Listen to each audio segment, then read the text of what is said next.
Ladies and gentlemen, welcome to the Baker Institute at Rice University for this special event this evening. You've all have read the reviews of this remarkable latest book by Robert Caro on LBJ, The Years of Lyndon Johnson, Master of the Senate. So we have a bestseller on our hands. I just want to say that this is part of what is becoming a series at the Baker Institute, where we have prominent authors who are writing on critical issues of public policy. We've had Tom Friedman here and Alexis and the Olive Tree. We've had Elaine Scialino of the New York Times here on her book on Iran. We've had the former president of Mexico, Carlos Salinas, on his book on Mexico and economic issues. And tonight, we're delighted and honored to have Robert Caro here on his book. I'm also delighted that Bob Stein, our Dean of the School of Social Sciences, is going to introduce Mr. Caro to us. Mr. Caro is one of Bob's great heroes. So we've asked Bob to talk for 2 hours, and we've asked Mr. Caro to talk for 5 minutes. So with that ground rules, Mr. Caro has agreed to answer questions at the end, and so we're looking forward to this event. I'd like to introduce Bob Stein, the Dean of the School of Social Sciences.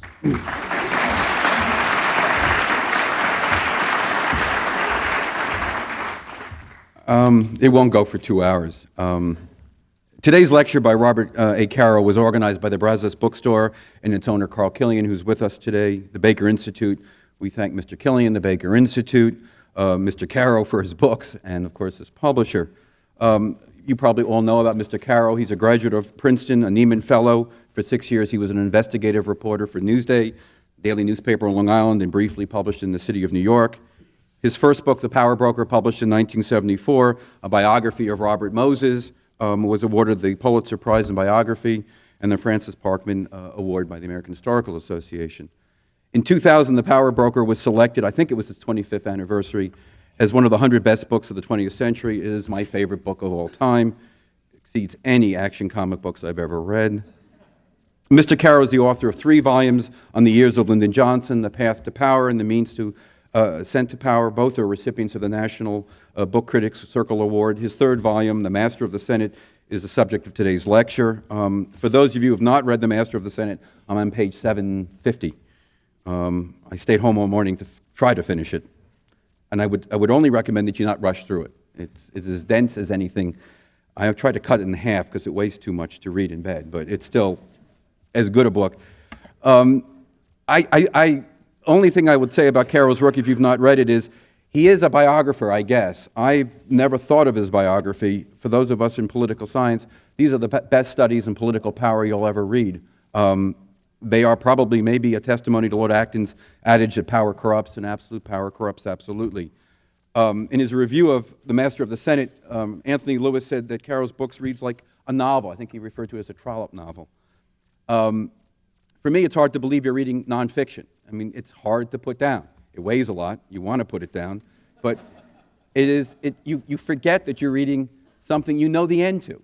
You know the story. You know how it ends. And yet you keep on reading. For me, it led to having to come to work today, and I'm glad I did. One final note. In a very small way, I'd like to take a little credit as a distributor and publicist for Mr. Caro. Between 1962 and 64, my mother reminded me of this afternoon, I shared a newspaper out with my best friend. I delivered Newsday. We shared the tips, but Lowell, my best friend, took most of them, so I started stealing the papers.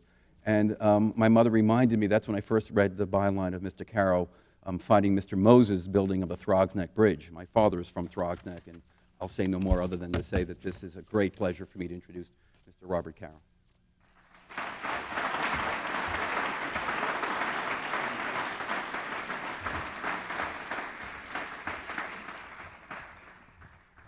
Well, the way things seem to have worked out in America today, if you're a writer, you seem to spend a lot of your time talking, giving speeches. But for myself, I'm always more at home in my office at a typewriter than I am standing up here in a lectern In fact, no matter how many talks I give, I still feel like the young rabbi, Jewish like me, who's just graduated from rabbinical school, and he's assigned as his first job to be the assistant rabbi of a large metropolitan congregation. And after about a month, the senior rabbi says to him, no, next Friday you're going to give your first sermon. So the young rabbi says, well, I have to tell you, every time I speak in public, I get nervous. Do you have any advice for me? And the older rabbi says, well, you're allowed to have a water glass up there on the pulpit, and I find it helps if I fill it with a dry martini. So the young rabbi takes the advice, and at the end of the sermon, he hurries to the back of the synagogue, and he says, how did I do? To the older rabbi. The older rabbi says, well, I have 3 comments to make. Number 1, when I told you you could have the glass up there on the pulpit in front of the whole congregation and fill it with a martini, I didn't mean you should leave the olives in it. He said, number 2, I suggested that you sip the martini at crucial points in the sermon, not gulp the entire thing in one huge gulp at the beginning. And number 3, David slew Goliath. He didn't beat the shit out of him.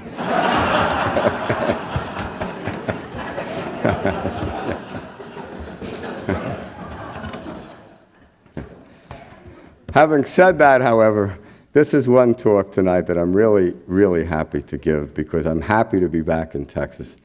Einar and I really loved Texas. We lived down here for a number of years and we were researching these books, and we really fell in love with it. I used to come to Houston a lot, made a lot of friends here, and I'm really happy to be back. And I'm also happy to be giving this talk tonight because if I'm giving it, it means the book must be finished.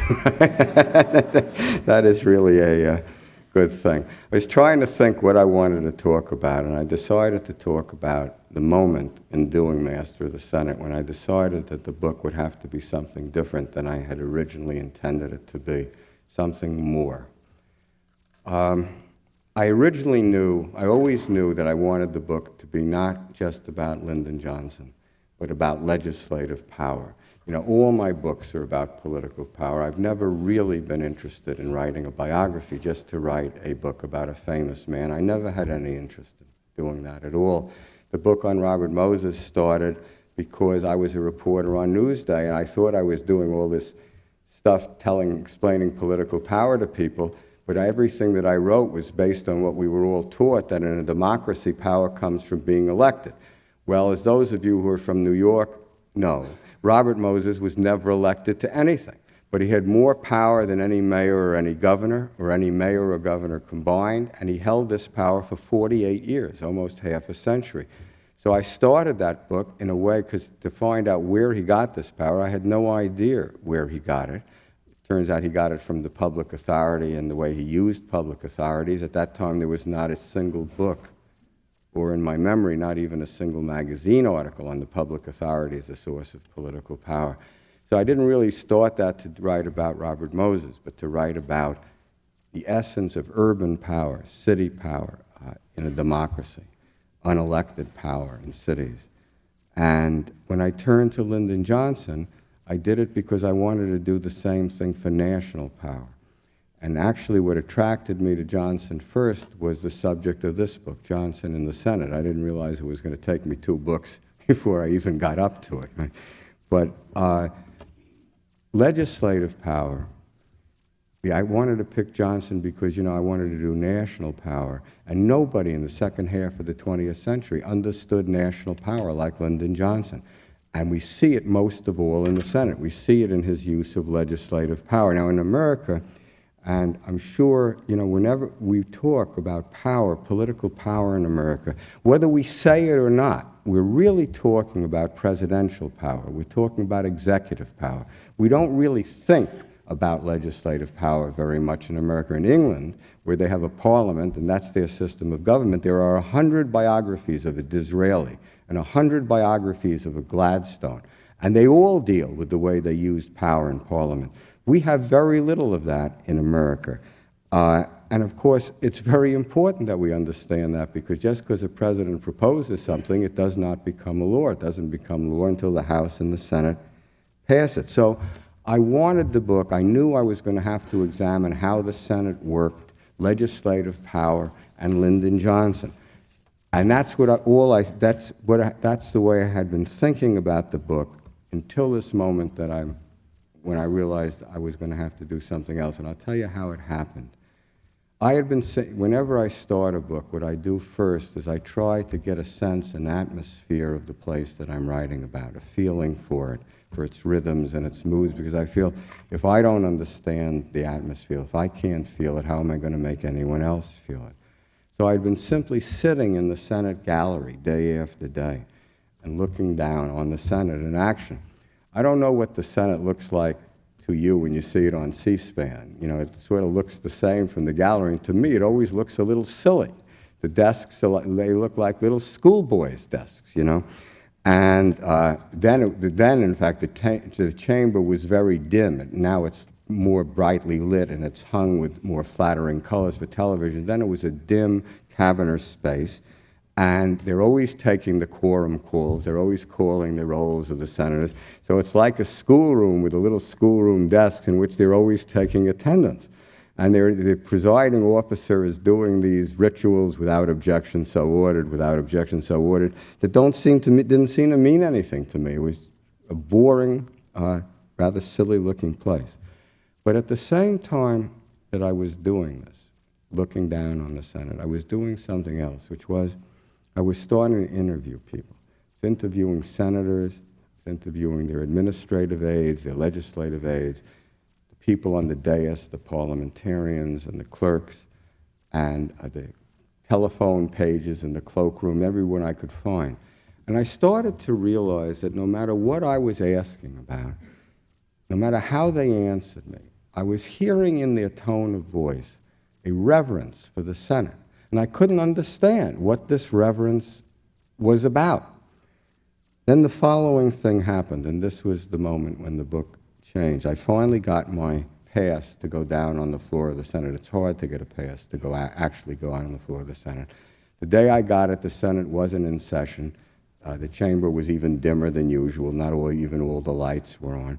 And I remember to this day, I walked in the side door, and I walked down between the desks, and I turned until I got to the well of the Senate, right in front of the dais, and I turned around. And in that moment, I remember that I thought to myself, oh, now I get it. Because, you know, I'd never seen the desks from down there. Now, from up above, they look silly, but that's not at all what they look like from the well of the Senate. Because the tops of each arc of desks, there are 4 arcs of desks in the Senate, the tops of the desks in each arc blend together from down there. So you're really looking at a single arc of mahogany, burnished mahogany. There are 4 arcs of mahogany. There are 4 solid arcs of desks. They're polished so highly every day that they really glow in the lights from way in the ceiling way above them. So as you stand there, what is rising around you are these 4 great rising arcs that stretch away from you, that stretch up from you, powerful, majestic. And suddenly I thought at that time, I suddenly thought of something. I'd like to say I remembered it from Princeton. Actually, I think I remembered it from high school. That when Daniel Webster was giving his great speeches to save the Union, and he would stand at his desk in the Senate, his hand always rested flat on the desk. He stood like at attention like this.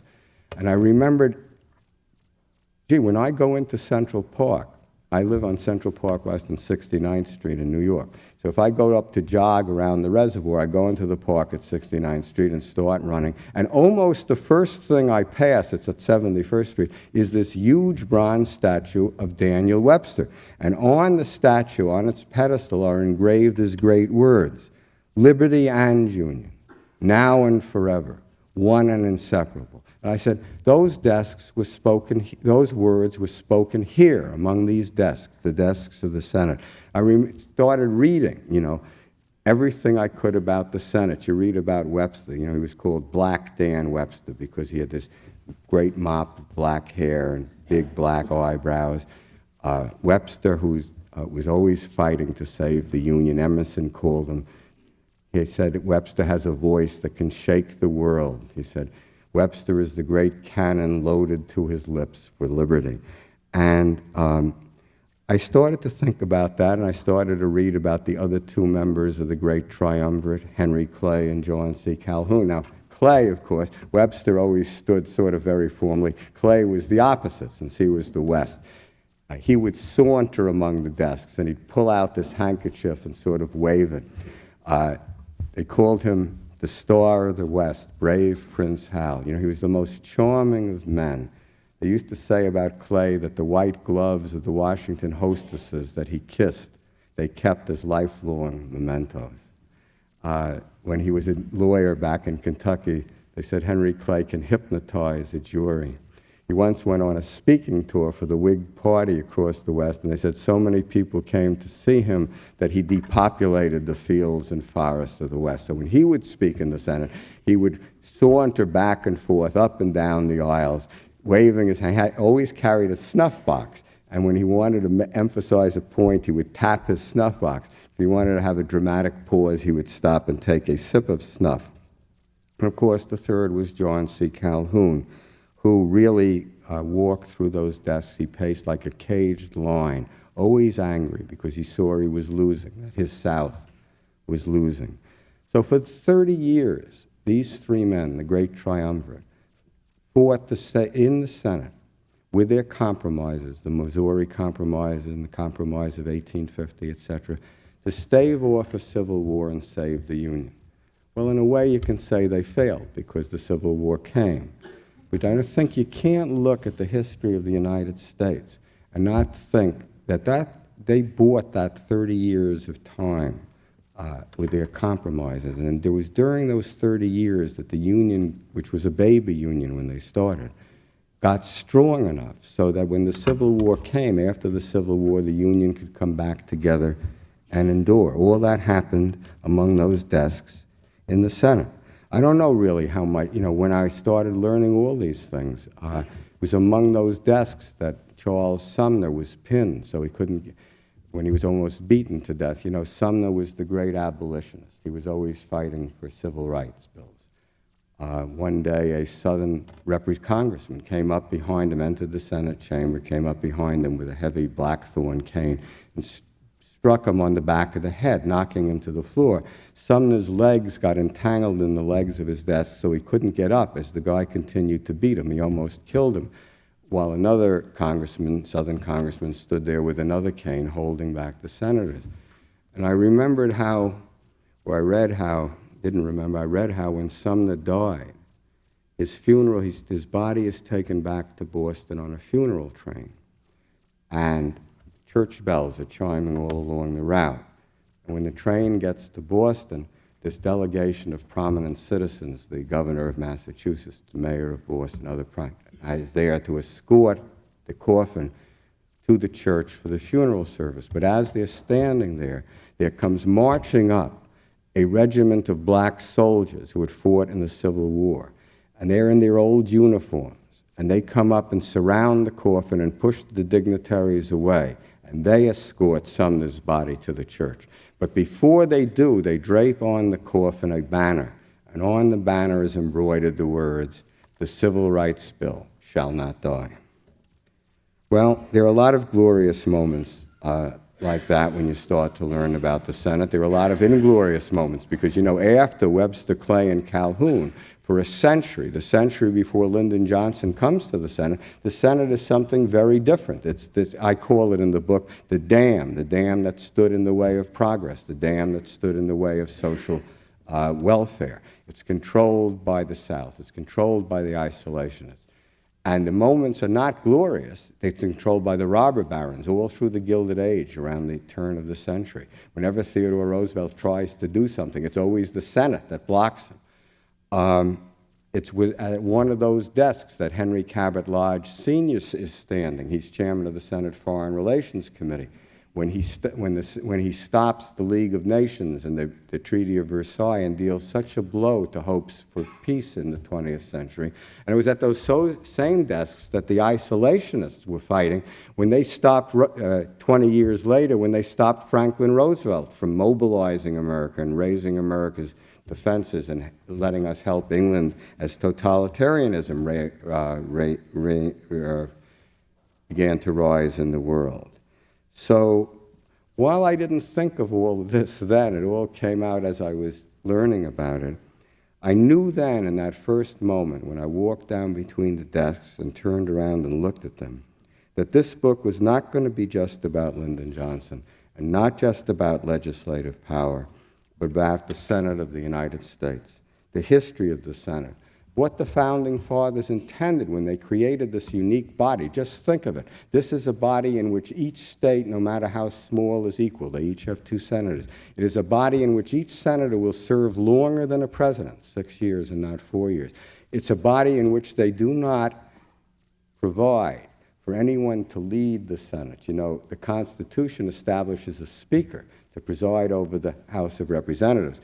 Over the Senate, it says nothing except that it shall be presided over by a vice president. Obviously, they don't want him to have any power because the Constitution says shall be presided over by a vice president who shall have no power except to vote in case of a tie. The only offices that the Constitution establishes for the Senate are minor ones like the chaplain and the sergeant at arms. And why did the Founding Fathers do this? Because they didn't want a leader for the Senate. Because why would the senators of sovereign states want to be led? So having decided that I was going to do this, what I then what you'd start to do is interview about the Senate itself. And of course, then you learn all these other things. You learn about the seniority system, which was really something. Then, you know, when Johnson comes to the Senate in 1949, a new senator isn't even supposed to speak very much during his first term. He's not supposed to speak at all during his first 2 years. And this was a rule that the old Senate lines really enforced. I mean, the one who the embodiment of the Senate dignity and rules was its greatest orator, Walter George, the great George of Georgia. So one time, near the end of his first term, a freshman senator gets up and finally gives his first speech. And having given it, he goes and sits down next to Senator George, wanting a compliment, right? But it becomes apparent after a few minutes that no compliment is going to be forthcoming. So now he's just trying to strike up a conversation. So he says something like, Senator George, was the Senate much different when you came than it is now? And George says, yes, freshmen didn't used to speak so much. At the end, I said, at the end, for your first 2 years, you're not really supposed to speak at all when Lyndon Johnson comes to the Senate in 1949. At the end of his first 2 years, Lyndon Johnson is the assistant leader of his party. At the end of 4 years, he's the leader of his party. At the end of 6 years, he's majority leader. Not only has he risen to that position so incredibly fast, he's only 46 years old when he becomes majority leader. No other man in the history of the United States ever became majority leader until he was just before his 60th birthday. That was the next youngest person. I was trying to think, so what the book, you know, one of the things the book had to do was to find out how he did it. Well, the epigraph of the book, the line at the beginning, is a line not from me. It's a quote from Lyndon Johnson himself. He says, whatever else they say about me, I do understand power. I know where to look for it. I know where to find it. And I know how to use it. You know, and he really did. I was trying to think of one example. The book, of course, is filled with many examples, as Bob could tell you. Trying to think of one, just a story that'll take a few minutes to tell, but since I'm in Texas and it's about Sam Rayburn, I think that I thought I'd tell it tonight.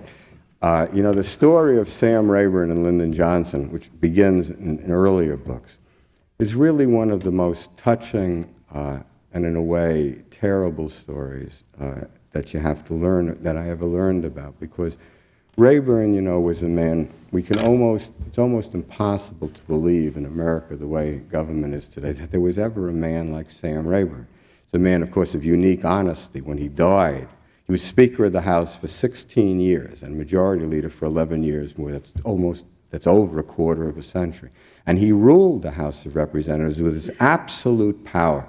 We all remember him from the Democratic conventions. You know, he's a very short man with huge shoulders, great physical strength. We remember this big bald, completely bald head, and this face that never smiled, this grim mouth that never smiled.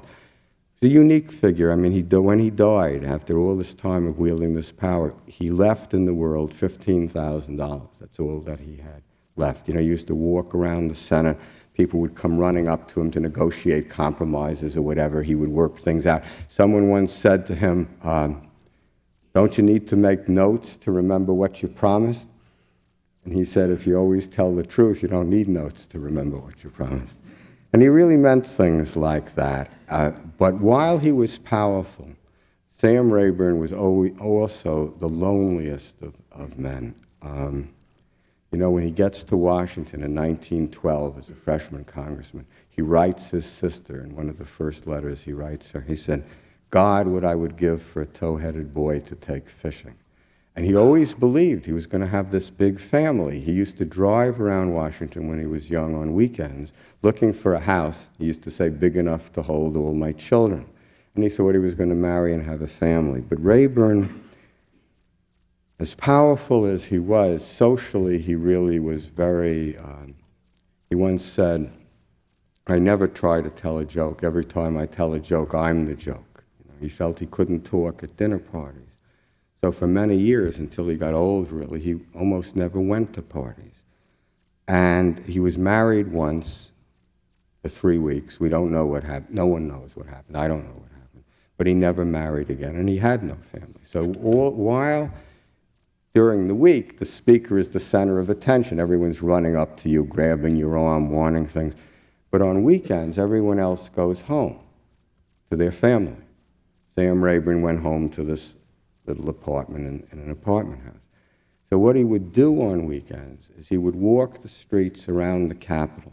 He's a very proud, fierce man, and as he walked, his face would be set in this grim, so almost a scowl, as if he wanted to be left alone, as if he wanted to be alone so no one would know how lonely he was. And really the only reason I know otherwise is because I talked to the men who were his young assistants, and they would say that sometimes the loneliness would be too much for him. And he telephoned one of them and asked them to come down on a Saturday or a Sunday to the Capitol because he said he had something urgent for them to do. And they'd say they'd come there and they'd call him the speaker or Mr. Sam. They'd watch Mr. Sam open one drawer after another on his desk, looking for something that he could give the men to do. He once wrote the same sister years after that same letter, the first letter. Loneliness is what kills a man. Loneliness is what breaks the spirit. Okay, Lyndon Johnson is a congressman's secretary, and he comes to Washington with Lady Bird in 1934. Now, Lyndon Johnson has an entree to Rayburn because his father served with Rayburn in the Texas legislature. And almost immediately, they invite the speaker over to their little apartment for Sunday breakfast.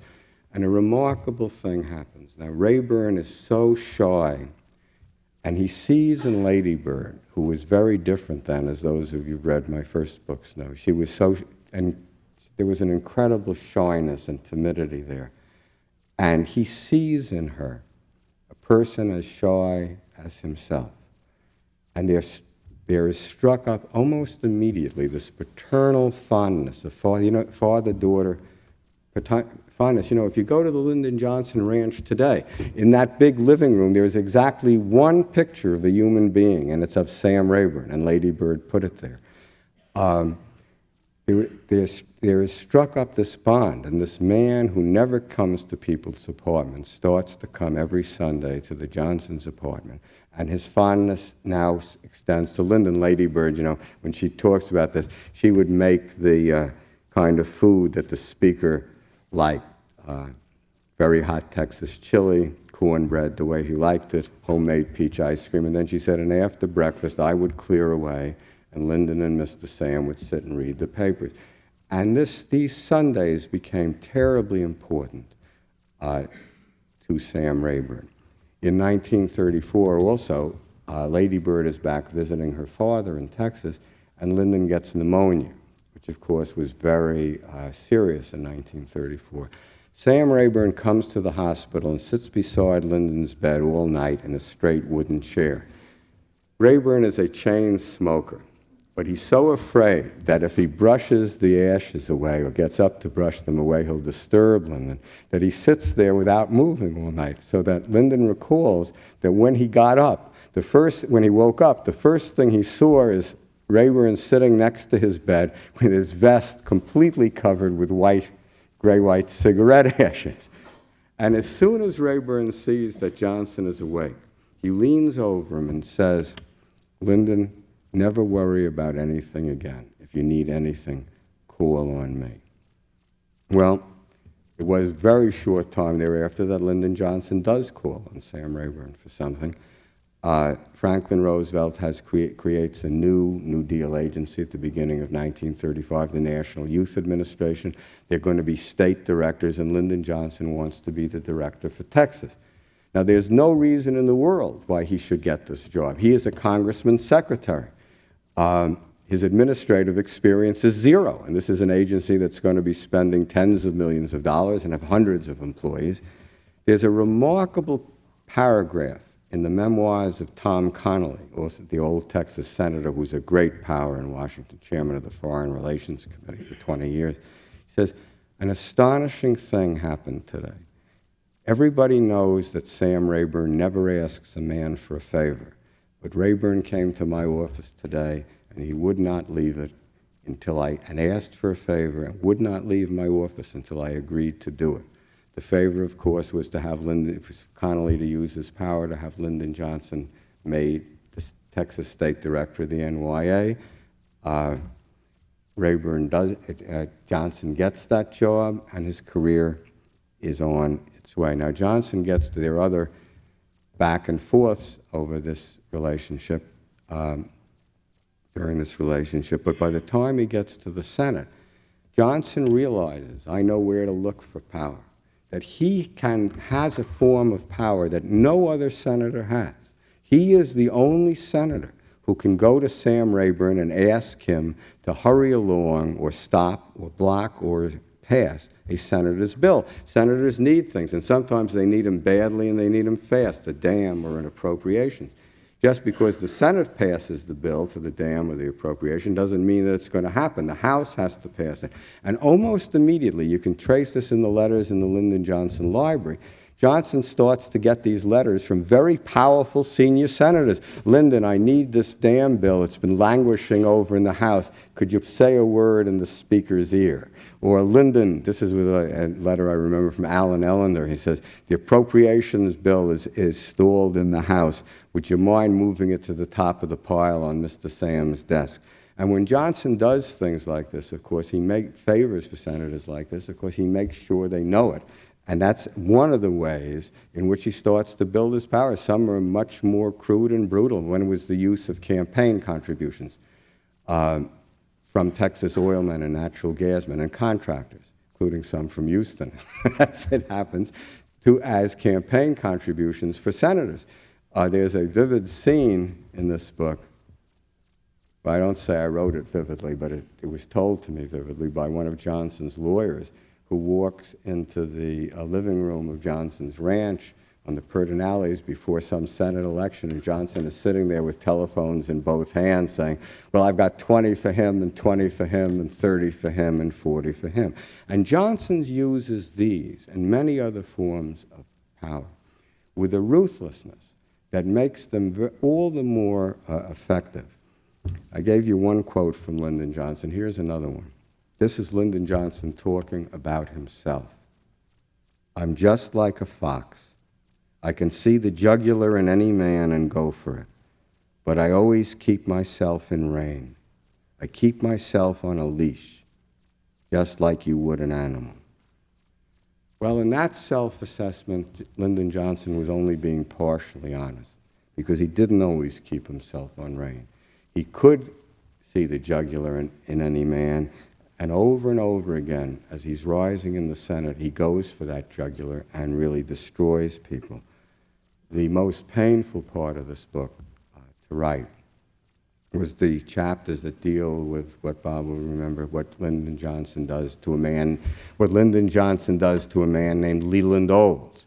Leland Olds, which is a name that no one remembers, was the chairman of the Federal Power Commission. He was an old New Dealer. He worked for Franklin Roosevelt in New York. His field was the regulation of public power from hydroelectric power, electric power, and natural gas power. And he believed that that profits should be kept reasonable because the price of power should be kept cheap. Someone when asked him why, what will people do with the money? He says whatever they want. They shouldn't have to pay too much for power because, he said, who owns a river if not the people? Now, when Roosevelt comes to Washington, he brings Olds with him to be chairman of the Federal Power Commission. Olds has served 10 years, and now it's 1949. He's up for renomination, and Lyndon Johnson has just come from the Senate. And Texas wants Leland Olds' renomination defeated.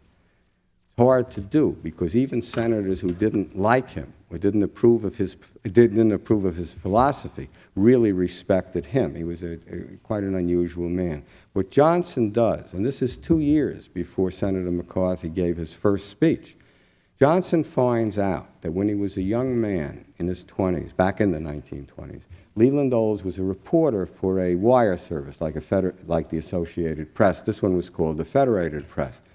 It had 80 newspapers as subscribers, and they would take some articles, not others. Most of them were mainstream major newspapers, but one of them was the Communist Daily Worker. Olds wasn't working for the Daily Worker, they were just using his articles. Johnson has his assistants go through every issue of the Daily Worker during the 1920s and find every issue in which there's a byline by Leland Olds. There are actually 54 of these articles. He takes the 54 articles, he has them bound together, and he has them used in such a way to convince the Senate that Leland Olds is a communist. Olds was actually quite an anti-communist. But the Senate is convinced of this. Johnson gives a speech on the floor of the Senate where the key line is, do we want a commissioner or a commissar? And Olds is defeated. Not only is he defeated, but he's destroyed. He's about 55 when this happens. He can never again get a job in the industry to which he's devoted his entire life. Who would hire a communist? His wife has a series of nervous breakdowns. It's really quite a horrible story. They lived in a little neighborhood in Washington, and their daughter told me how Maud Olds, the wife, really couldn't believe that her friends, her neighbors, wouldn't talk to her anymore because it was a government town, as the daughter said, and no one wanted to be seen talking to the wife of a communist. So he never is able to get a job again, a good job in this industry. He died. He has very little savings at the time.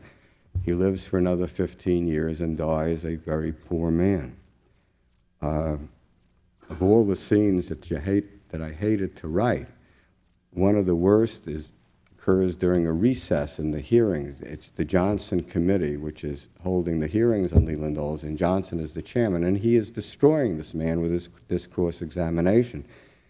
There's a recess, and Leland Olds is standing, and he was completely stunned because Johnson, he had no idea what was coming. He didn't even bring a lawyer because Johnson had made him feel he was on his side. And Olds is standing out there stunned with his wife and one young assistant. And Lyndon Johnson comes out of the hearing room, and he comes over to Lee, and he puts his arm around him, and he says, "Lee, we're still friends, aren't we? I hope you're not taking this personally. It's just politics, you know." Well, after that episode, a lot of the senators were quite wary of Lyndon Johnson, a little afraid of him. They had seen what he could do. An old reporter for Time magazine, a guy named Neil McNeil, talking about Johnson and the Senate, then saying, you know, they always write that the Senate is run by courtesy. Sure it is, like the Longshoremen's Union. So Johnson amasses this power, and he uses it in this particular way. Scoop Jackson, the senator from Washington, once tried to explain the difference between President Kennedy and President Johnson, and he did it this way. He said that President Kennedy, this is Jackson's words, not mine, President Kennedy would explain precisely why a bill was so important and why he needed the senator's support. But if the senator said his constituency just wouldn't allow him to do this, that he just couldn't vote this way, Jackson says, quote, Kennedy would finally say he was sorry they couldn't agree, but he understood. Lyndon Johnson scooped, Jackson would say, and Jackson worked closely with Lyndon Johnson for 25 years. Lyndon Johnson wouldn't understand. He would refuse to understand. He would, these are Jackson's words, he would charm you or knock your block off or bribe you or threaten you, anything to get your vote. He would do anything he had to get your vote. And he'd get it. That was the difference. He'd get it. So then Johnson becomes majority leader. And I write in the book, and when he becomes majority leader, this Senate, which for a century has been this place of inertia, drowsy, ritual, droning, objectionist body, becomes something different. And I try to describe what Johnson was like when a bill was coming up. It's a significant bill, but it's not a controversial bill. With the vote all but upon him now, he seemed always to be in motion, and the motion would be faster, almost frenzied. As he talked to senators, his hands never stopped moving, gesturing expressively, chopping the air with that snake-killing gesture, opening a palm to illustrate a point, punching the air with a fist, jabbing a lapel with a finger, patting a senator's shoulder, straightening his tie, grabbing his lapel, hugging him if he agreed to the proposition being made. He'd go and drop down into his front row Senate majority leader's desk, but he was too nervous, too full of energy to sit there for even a minute. He'd see a senator whose vote he needed come in and sit down on one of the couches in the rear of the chamber. He'd dash up there, he'd drop down beside the senator, put this big arm around his shoulder, grab his lapel, lean in there with his big face and start talking to him. Then he'd rush back to his desk. He'd rush over to, sometimes when he wanted to talk to a senator at his desk and the senator sitting there, Johnson would lean over him and put his hands on the desks like this so the senator basically couldn't get away. Abruptly, galvanized by a sudden thought, he would leap out of his seat, going from slouch to almost frenetic in an instant. You'd see him with a finger right in the face. He'd be over on the Republican side as much as the Democratic. Then he'd be back across the floor, pulling someone else off to the side, a slash of vivid movement through the senatorial still life. And that was on an uncontroversial bill. On a bill on which the vote was going to be close, and the result of genuine political significance. The frenzy of Lyndon Johnson's actions escalated another notch. As the moment approached for the roll call, the call that would determine the actual, irrevocable winning or losing for this man who had to win, Lyndon Johnson's orders grew sharper, more punctuated with fury. There are stories, and I didn't believe them, about him shoving senators, in fact, kicking senators if they didn't move fast enough. I really didn't believe it. Then I read Hubert Humphrey's own oral history, where he talks about how Johnson kicked him he gave him an order. When Humphrey didn't move fast enough, he tells us, get going now. When Humphrey didn't move fast enough, he kicked him in the shin. And when Humphrey still wasn't moving fast enough, he kicked him in the other shin. Now, I could have used this because Humphrey saying it's in his oral history, but I frankly didn't believe it. I thought he must be exaggerating. Until, while I'm reading the newspapers for 1957, I come across a contemporaneous account of this by the columnist Robert S. Allen, who said, Humphrey, this is what Allen wrote. I thought Humphrey must be exaggerating until he added, look, and he pulled up his trouser leg. And sure enough, he had some scars there. He had a scar on his shin, and then he pulled up the other leg, and he had another scar. He had scars on his shins where Lyndon had kicked him and said, get going now. I talk about him grabbing lapels. He really did things with a lapel technique. One of the small senators was John Pastore, who was a very diminutive guy. I think he was about 5'5", from Rhode Island, a small senator from a small state. Johnson, he once needed Pastore's vote, and Pastore wouldn't give it to him. So Johnson comes up, pins him against the wall, takes one lapel of Pastore's in each hand, pulls them together like this, and lifts Pastore up in the air and holds him against the wall until Pastore agrees. He also perfected doing something with the buttonhole. We don't have buttonholes, I guess, in our jackets anymore, but in those days, men had buttonholes in their lapels. Johnson, if he thought the senator was going to pull away from the lapel he was grabbing, he'd put a finger through the buttonhole so that the senator really couldn't leave the area without leaving his lapel behind. The leader was hurrying back and forth across the chamber, prowling the aisles, charging up the stairs to the cloakroom. And then suddenly the moment was at hand, the moment for which he had been waiting. The number of votes on the tally sheet in his hand was, at last, the number he needed. He would win if nothing changed. He puts in the chair a senator loyal to him in the presiding officer's chair, and Johnson stands at his front row center desk. Now, the dais in the Senate is very low, and the majority leader's desk right across the well from it is 6 inches up from the floor. So when Johnson, who's 6'4", is standing at that desk, his eyes are almost at the level of the presiding officer's eyes. And he prompts him, let's say an opponent, he wants the vote to be taken now, an opponent wants to object. Johnson would say, out of order. If the presiding officer doesn't say out, Johnson would say louder, out of order, until the presiding officer says, out of order. Call the question, Lyndon Johnson says. Call the question. Then the question would be called. Yeas and nays have been ordered. The clerk will call the roll. And with those last words, the words that signaled the actual vote, the power of Lyndon Johnson as majority leader was fully revealed. For during the 6 years of his leadership, the Senate of the United States presented, during close and crucial votes, a spectacle such as had never been seen before during the Republic's existence, and in fact has never been seen since. If all the senators were present when the roll call began and he could see that there were absentees on the other side, if he had the exact number, if he was going to win, often he was operating with a one-vote margin. 49-47 was the Democratic margin for a lot of these years. He wanted the vote to be fast. And if he didn't have everybody there, if his men were still working on someone in the cloakroom to get another vote or something, or one of his votes was being sped to the Capitol from someplace else, he wanted the vote to be slow. So he directed the pace of this vote, the speed of this vote, with his own arm in the Senate that had never taken any direction. He'd stand there across from the clerk calling the vote, and with one long arm, he'd go like this if he wanted it to be fast, like a mechanic revving up an airplane engine. Or if he wanted the vote to be slow, if he needed a few more minutes, he'd go like this, and a stretching out motion, and the clerk would call the names very, very slow. As senators hurried into the chamber, I wrote, many walked down to the well to talk with their colleagues.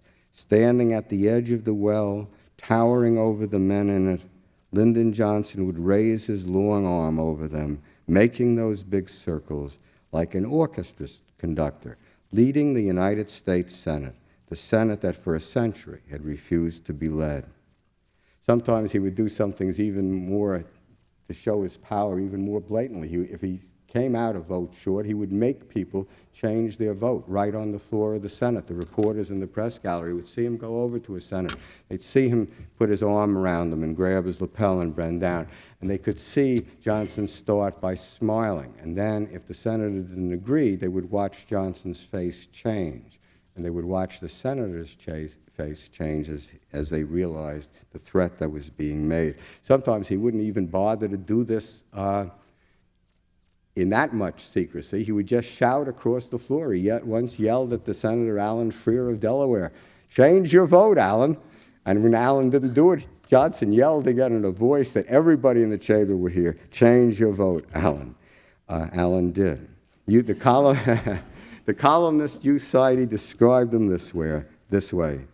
The tall man with his mind attuned to every sight and sound and parliamentary nuance, who signaled the roll calls faster or slower, who gave another signal and the door would open and two more guys would run in. My God, running the world, power enveloped him. So because of this, really, when I look at the Senate and Lyndon Johnson's life, you have to say something very sad about all this. The life of Lyndon Johnson, to me, is a very sad life, very poignant. The story of his boyhood is just sad, poignant. So is a lot of the rest of his life. But his time in the Senate was not sad. which makes that, in a way, the most poignant thing of all. Because he wasn't content to stay there, but he wanted something else, which he got. Lady Bird was to write in her diary, "Those years in the Senate were the happiest 12 years of our lives," and they were. Lyndon Johnson was born to be the majority leader of the Senate. And those years, those 12 years, were productive years for the United States, too. When you look back at the Senate of the United States during the first 2¼ centuries of the Republic's existence, ever since the days of Webster and Clay and Calhoun, the Senate worked really, was a center of governmental creativity and energy and initiative, as the Founding Fathers wanted it to be. After the days of Webster, Clay, and Calhoun, the Senate worked really only during one period, a 6-year period, 1955 through the end of 1960, in which Lyndon Johnson was its leader. It really worked then. Lyndon Johnson was indeed what I call him in this book, master of the Senate. Well, I tried to keep this shorter, but if I could do things short, I wouldn't always be writing such long books. Thank you very much.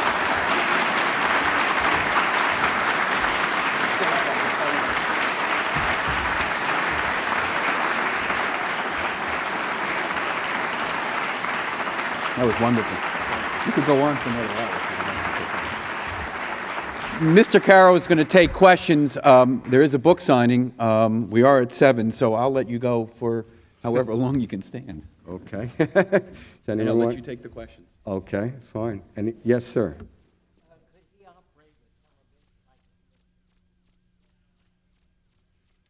That's a good question. Could he operate now that they have television in the same way?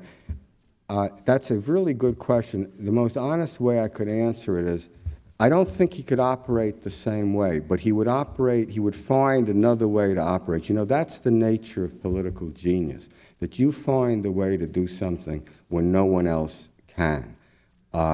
When Johnson becomes majority leader, everyone would ask questions in different terms, but it would be the same question, you know, as yours. Can anyone make the Senate? And everyone said, no, the Senate can never be made to work. He does. If there was a political genius there today, he would find a way. I don't know what it would be, but he would find some way. Yes. Yes, sir. All the way in the back there. Yeah.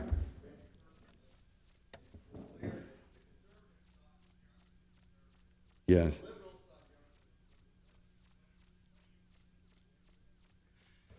Can you all hear that question? Okay. I think that's also a very good question, but that's not an easy one to answer. You have to do it. I'd say, was he liberal? There was a strain of compassion in Lyndon Johnson that's real, in my opinion, and deep and true. I think I know this because, you know, when he's in college, he has to take off for a year to make money to go back to school, so he spends that year teaching the Mexican-American school down in the little town of Cotulla in South Texas. And I wrote, no teacher had ever cared if those children learned or not. This teacher cared. But the thing that made me know or feel I know that it's true is that he didn't just teach the kids. You could say that was just his job, and he was doing it really well. He taught the janitor. I've never forgotten that. The janitor's name was Tomas Coronado. He wanted to learn English. Johnson bought him a textbook.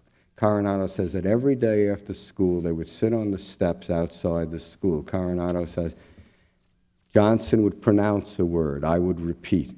Johnson would spell a word, I would repeat. I think he always wanted to help poor people, and particularly poor people of color. At the same time, I think that the record of his life is very clear that he does not start helping them until his ambition to be president. You know, if we want to quote on the other side, it's from Jim Rowe, who was very close to Johnson, an advisor of Johnson, was very close, who said from the day, I think he said it to me actually, from the day he got here, the only thing he wanted was to be president. He never takes his eye off that goal. And he does not change until 1957. Up through 1956, well, you know, Johnson has been saying that he wasn't really a member of the Southern Bloc. Well, in fact, I found out that he not only was a member of the Southern Bloc, But he was one of its strategists. He voted against every civil rights bill for 20 years, even against anti-lynching bills. But sometimes you can say voting, that's just a pro forma thing. They weren't going to pass anyway. Johnson led the strategy and crushed civil rights bills. He was really good. Then in 1957, things changed, as the books show. I can sum up the change, if I can, in one memorandum that the same Jim Rowe sends him. Johnson has the support of the South, but he's never going to get the Democratic nomination unless he makes himself acceptable to the North, and the only way he's going to do it is civil rights. Nothing else is going. He's tried everything else, and nothing else has worked. And Rowe writes him this memorandum, "This year is Armageddon for Lyndon Johnson." The next sentence is in his words, "You either pass a civil rights bill this year or you can forget about being president." Johnson sets out to pass a civil rights bill, and he uses all his genius. I forget the way I put it. He uses all his deceits and all his stratagems, all his ingenuity, all his cruelties, all the respect in which his colleagues held him, and all the fear to pass this bill. It seems absolutely impossible that this bill is going to pass, and he gets it through. So I think the answer to your question is he was both. Oh, sure. Yes, ma'am. Do you want to go? I'll repeat the question, sure. Sure. How is, I only know what I read in the papers. No, I don't. No, I don't. Yes, ma'am.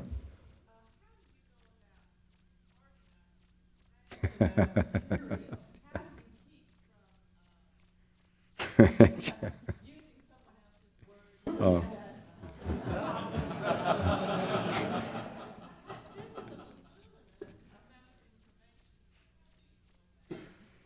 Well, I've never been accused of using anyone else's words. Okay. I go about it. The question is, how do I organize all this material? The answer was with great difficulty. But I have a way of doing it, which I learned the hard way. Every bit I want to say, it's my way. I don't say it would work for anyone else. We all learn the hard way. I was writing I have to be able to think through the entire book before I start writing. I try to do all my research before I start writing. Of course, that's baloney, because when you get into a chapter, you always find out, oh, that was important and you didn't think it was, so you have to go back down to Austin and the Lyndon Johnson Library and look through more files. But you do the bulk of the research before you ever start writing. And then I try to make myself think through the book from beginning to end. Really boil it down to a very few paragraphs, 2 or 3 paragraphs. And that's what takes a lot of time. I mean, so if you saw me, then you just see someone sitting at a desk and tearing his hair out, But eventually, and you have to have, when you think the book out, I have to have a last sentence. I have to know what the last sentence is before I can start writing the book. That's happened and I learned that the hard way. I told you I learned this the hard way. I was writing, I had done all the research on the power broker, and I couldn't get it organized. I was really going, I just couldn't get a handle on it. And one day, Robert Moses had long since stopped speaking to me, but I went to all his speeches, and this was a speech. He had now been removed for power. When I started this book, he was at the height of his power, and he's dedicating something out at the New York World's Fair, right? And the theme of his speech is the ingratitude of the public towards great men. Right? And whatever he's dedicating this thing, and he says, "Why aren't they grateful?" Right? And at that moment, when he said that, I knew the last line of the book was going to be, "Why weren't they grateful?" Because that is really what the whole power broker is about. That he did so much. Why did New York come out the way it was? So I have to have the whole thing clear before I start. Yes, sir. Maybe you want to, okay, I'll repeat your question. Go ahead. Oh, there's a microphone right there. Yeah. Okay. Rules changes that were made in the Senate after his period as majority leader, and if there were a lot, if you could just cite 1 or 2. You mean after he left? Yes, to in effect undo some of the power that he exhibited. It's not so much. Well, there were changes. One of the main ones was when, in his era, the filibuster was so much more powerful than it is now because there were 96 senators, and no matter how many senators were present, you needed 64 votes to impose cloture, to stop a filibuster. You could never get those 64 votes. If everybody was present, you only needed 33 votes to keep a filibuster going. And the South had 22 votes, there were 11 states alone. The conservative Midwestern Republicans were on their side, et cetera. As one Southern strategist said to me, you get up to 33 real fast. It's really not hard. Now, of course, it's only 60 votes, 60-40, and there are other rules changes. But it's not the rules changes that changes the Senate. It's the lack of this will to use them. Yes, sir. If anybody has a question, if they could please come up to the microphone. Oh, sorry. Line up. This is being webcast, and so for the people to hear you on the webcast, you should speak into the microphone. Yes, sir.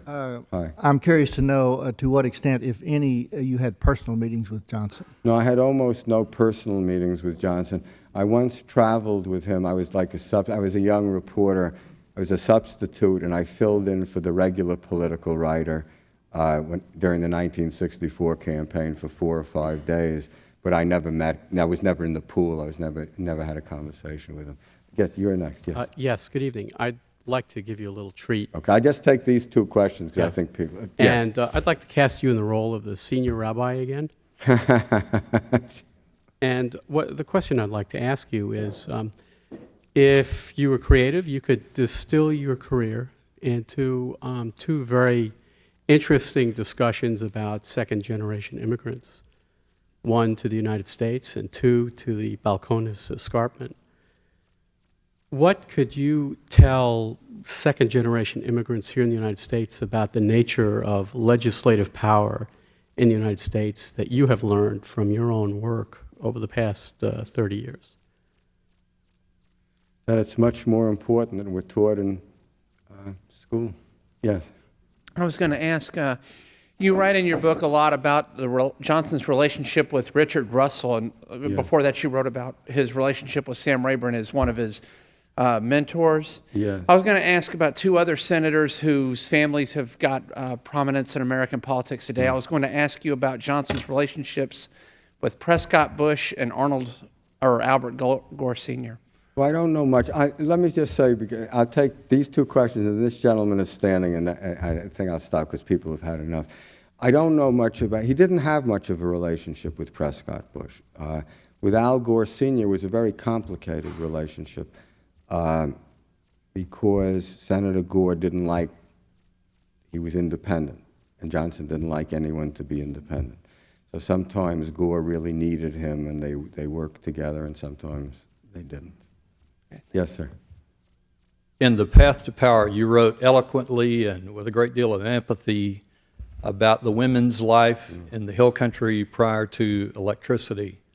And I'm curious how a New Yorker could have developed that understanding and that feeling for those people. Well, thank you for the nice words. You really get it the same way I was saying. We moved, I didn't understand. It was fascinating because I am from another world, and I was starting to do these interviews again with people in the Hill Country, and over again I realized, sort of the same way that I got this insight into the Senate, no matter what they're talking to me about, no matter how horrible the story about Lyndon Johnson is, they have some terrible stories about him, they would have said, no matter what Lyndon was like, we loved him because he brought the lights. Well, I was from the city. I had no idea what that meant. To me, a light is just something you turn it on and there's a light. But I came to realize it was something very important. I couldn't actually get these elder, if you were a woman, it was really the women that mattered because they were the ones who were home all day. They had to do all the chores because they didn't have electricity, the washing, the ironing, hauling up the water. They had to do it by hand because the men were out in the field and the children in the Hill Country went off to work in the fields as soon as they were old enough. These women who had to be very elderly at the time, to remember back in 1937, wouldn't really talk to me. They were really, these people on remote, isolated ranches, they're just not used to talking to strange people. But my wife has this wonderful, she's the nice one, And she has this wonderful way about her. And she would go out and make friends with these women. And then they would do, I'll tell you something that they did. I've talked about it before, but since you asked, they wanted to show me how horrible life was without electricity. So they would say, you're a city boy. You don't know how heavy a bucket of water is, do you? So what they would do is they'd go into their garage or once up to their attic, and they'd get out the water bucket with a length of rope still attached, which they hadn't had to use for years, and they'd go over to the well, which was covered with boards. They'd push the cover aside, and they'd drop the bucket in the well, and then they'd say, now, lift it up. And of course, a bucket of water is really heavy. And these women would say to me, you know, it was too heavy for me. And they would I couldn't just pull it up over the windlass. So what they would do, they would show me, they would walk away. They would put the rope over their shoulder and walk away with it, you know, like this. Now, the Department of Agriculture tells us that the average farm family uses 200 gallons of water a day. That's 73,000 gallons or 2,000 tons a year. Because the wife of the family was home alone, all of this water basically had to be brought up by her. You could get it from a stream, but in the hill country, you didn't want, the streams dried up most of the summer, and you couldn't build your house anywhere near the stream because in the winter these flash floods would come down. So it was too far to walk, and so you had to use wells for the most part. And the water table in the hill country is 75 feet down on the average, so you had to haul up this far. And then they would say to me, you know, it was easier. I mean, it was just unbelievable helping me to understand something. They would say, you know, it was easier if you carried 2 buckets of water at a time. And I'll never forget the first time a woman brought out her yoke, because these women often carried the water with a yoke like cattle. And they would say to me, you know, you see how bent I am. The hill country word for stooped is bent. They'd say, you see how bent I am. Well, in fact, I had noticed that these women were noticeably, it seemed to me, noticeably more stooped than city women, but I hadn't thought about it at all. And then they said, you know, or I thought they were just old. But this one woman I remember, Lucille O'Donnell, said to me, you know, I was bent like this when I was 40. And I was bent like this as soon as the first baby came. And another woman said to me, you know, I swore growing up I wasn't going to look like my mother looked. Then I got married, and as soon as the first baby came, I knew I was going to look exactly like my mother looked. Now, Lyndon Johnson gets elected to Congress. His campaign at the age of 28. His slogan is, he's going to bring electricity. His line is, because Lyndon Johnson was a political genius, if you elect me, you won't look like your mother looked. And he gets elected. But nobody thinks it's possible to bring electricity. There's not even a source. You know, the hill country is thousands of square miles, you know. There's not even a source. There's no dam built. The dam had been started by Brown and Root, but the Depression, and actually Brown and Root hadn't even taken it over yet. It had been started by someone else. The Depression had stopped it. There was no dam. And even if you got the dam built, how were you going to get the electricity out when these homes might be 80 miles from the nearest home? Who was going to string 80 miles of line, tens of thousands of miles of wire? The story of how Lyndon Johnson gets the dam built and those lines, I mean, is just, to me, one of the great, I mean, you know, when you talk about political science, I really said that's the greatest example. You're starting from a tabula rasa. Here's the perfect example of government helping people do something they could never do for themselves. So that's the way I found out about it. Sorry. I promised this gentleman I'll take this. And, thank you. One more question. I read a column about your book within the past week in the Houston Chronicle, and it said that one of Lyndon Johnson's great misfortunes was to have a biographer, you, who hated him. Yeah. Would you comment on that? I think the person who wrote that must not have read my books. Thank you very much. Thank you.